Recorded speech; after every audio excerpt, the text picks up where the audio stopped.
नमस्कार दोस्तों, मैं हूं दीपेश गौड़ और आज हम बात करेंगे कुंडली के बारे में। कुंडली जीवन का एक सबसे बड़ा आधार है। कुंडली के माध्यम से आप अपने जन्म से लेकर मृत्यु तक की सारी गणनाओं को जान सकते हैं। अब हम बात करते हैं कुंडली के छठे भाव की। छठा भाव वैसे त्रिक भाव बोला जाता है और देखा जाए तो ये बिल्कुल भी सही नहीं है कुंडली के हिसाब से। और छठे भाव में जो सबसे पहली दिक्कत आती है वो है शत्रु की। शत्रु, रोग और ऋण। ये यूं समझ लीजिए कि छठे भाव में अगर जरा सी भी कमजोरी है तो जीवन भर आपका शोषण होना तय है। आपको छठे भाव में सबसे पहले रोग का सामना करना पड़ेगा, शत्रुओं का सामना करना पड़ेगा और ऋण का सामना करना पड़ेगा। हो सकता है आपके सगे, आपके परिवार वाले ही आपके शत्रु बन के बैठ जाएं। हो सकता है आपकी पत्नी ही आपकी शत्रु बन जाए, आपका पति आपका शत्रु बन जाए, आपके पुत्र आपके शत्रु बन जाए।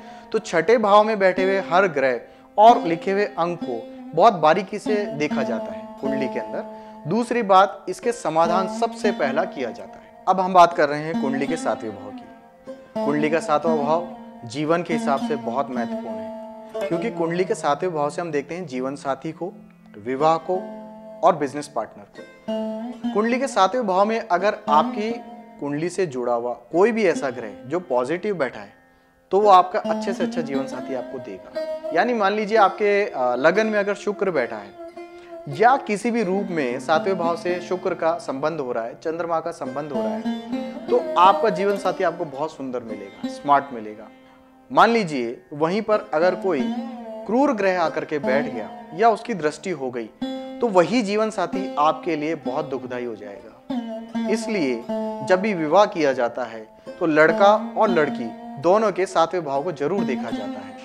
जब भी विवाह की बात होती है तो कुंडली के सातवें भाव को जरूर देखा जाता है। लड़का और लड़की दोनों के कुंडली के सातवें भाव में कौन से ग्रह बैठे हैं, कौन से योग बन रहे हैं, कोई ग्रहण दोष तो नहीं है या कहीं कोई ऐसा ग्रह तो नहीं बैठा जो उनके जीवन में संघर्ष को बढ़ा सकता है।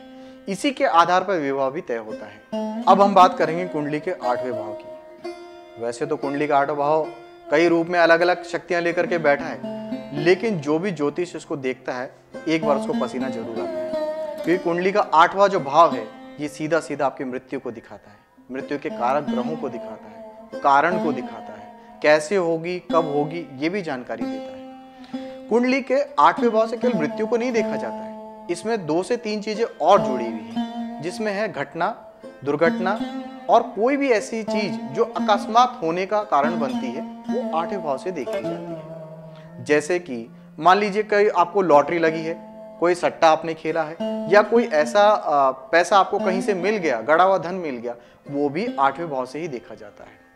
अब हम बात करेंगे कुंडली के 9वें भाव की। ये जीवन का और आपके भाग्य का भाव है। इस भाव से सीधा सीधा आपके भाग्य को तोला जाता है या देखा जाता है।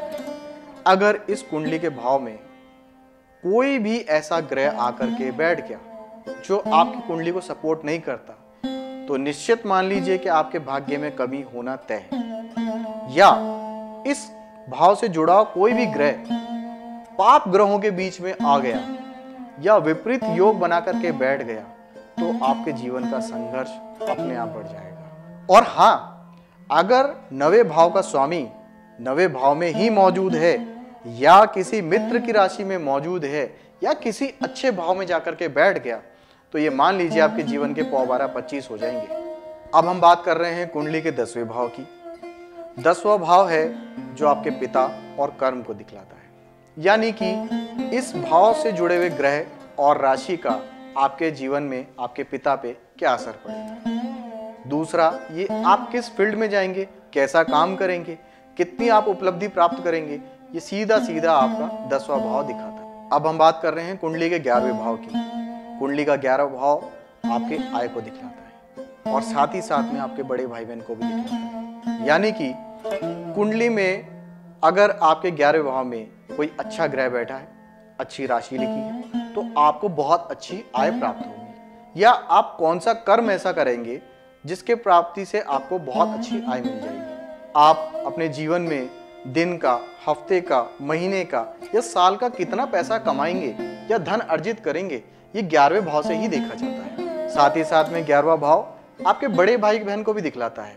अब हम बात कर रहे हैं कुंडली के अंतिम भाव यानी 12वें भाव की। 12वां भाव वैसे तो एक त्रिक स्थान है, लेकिन इसके अंदर भी बहुत सारी शक्तियां निहित हैं। आप देखना चाहेंगे तो जो लोग ज्यादातर विदेश से जुड़े व्यापार करते हैं या विदेश में जाके बस जाते हैं या विदेश से उनके संपर्क बने रहते हैं, ऐसे लोगों का 12वां भाव बहुत मजबूत होता है।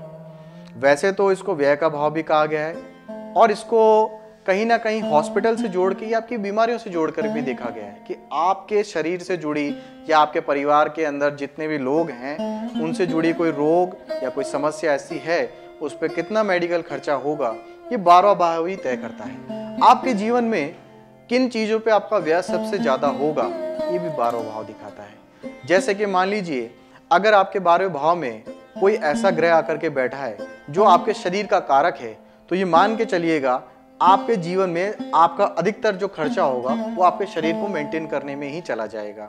यानी कोई रोग या कोई ऐसी बीमारी या कोई भी ऐसी समस्या आपके साथ जुड़ जाएगी जिसको मेंटेन करने के लिए आपको पैरेलल आपको बहुत सारा पैसा खर्चा करना पड़ सकता है। तो विशेषकर जब कुंडली किसी को भी आप दिखाते हैं या कोई भी ज्योतिष आपकी कुंडली देखता है तो 12वें भाव से वो ये तय कर देता है कि आपका खर्चा सबसे ज्यादा किस कारण से होने वाला है। ज्योतिष की जानकारी प्राप्त करने के लिए देखते रहिए हमारे चैनल को, सब्सक्राइब कीजिए और आपका बहुत सारा प्यार हमें देते रहिए। धन्यवाद।